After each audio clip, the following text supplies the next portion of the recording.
Au fur et à mesure qu'approche la date anniversaire de la ville d'Agde, se dévoile progressivement la grande fresque historique qui commémorera l'événement.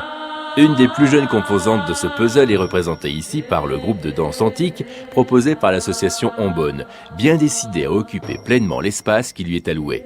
Si au premier abord cela rappelle une ronde de récréation, on s'aperçoit très vite qu'il n'en est rien. Si le cinéma nous a imposé des images stéréotypées de danseuses ondulant aux pieds des héros grecs ou romains, il n'est cependant pas facile de préciser réellement le genre de danse primitive. Car si l'on dispose d'informations très précises sur les instruments de musique utilisés dans l'Antiquité, aucun fragment de musique ne nous est parvenu de cette époque. La reconstitution des instruments a permis d'avoir une idée de l'atmosphère musicale qui pourrait correspondre à celle des anciens et d'imaginer les chorégraphies qui s'y rapportaient. Des contraintes historiques parfaitement et humblement prises en compte. C'est un type de danse qui est particulier justement et ce n'est pas, j'enseigne pas cette danse, c'est de la danse antique, je l'initie.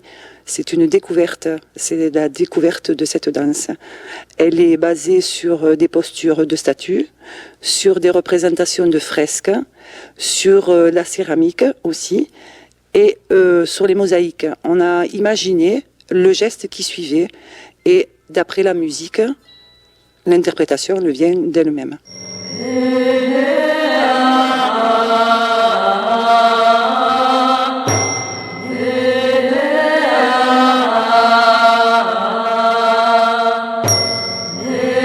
Consciencieuses et assidues, les très jeunes danseuses viennent donner un tour gracieux à cette chorégraphie imaginée. Elles sont en pleine initiation, c'est un peu difficile pour elles parce qu'elles découvrent, on découvre tous ensemble en fait cette nouvelle danse, une nouvelle danse pour notre temps contemporain, mais pour l'Antiquité, ça se passait comme ça. On n'allait pas en discothèque, non. On dansait dans les rues pour fêter le retour du printemps, pour fêter l'orage, pour fêter la pluie. Ça se basait surtout sur la mythologie aussi. Cependant, l'implication de cette dernière génération ne lui interdit pas la critique et la comparaison avec la danse moderne. C'est assez très long, mais bon, il peut y avoir des danses où ça bouge comme la deuxième qu'on était en train de pratiquer, mais qu'on n'a pas pu continuer parce qu'on ne connaissait pas la suite. Celle-là, elle bouge vraiment assez. Je trouve que la danse antique, c'était un peu mou, parce que la discothèque, ça bouge mieux et ça dorme pas.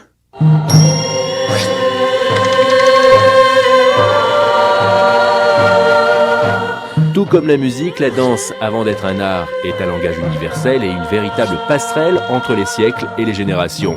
Savoir si ce que l'on danse correspond exactement à la vérité historique importe peu dans ce cas. Ce qui compte, c'est le voyage que l'on entreprend, un voyage dans ce qui fut, il y a 2600 ans, notre vieille cité grecque.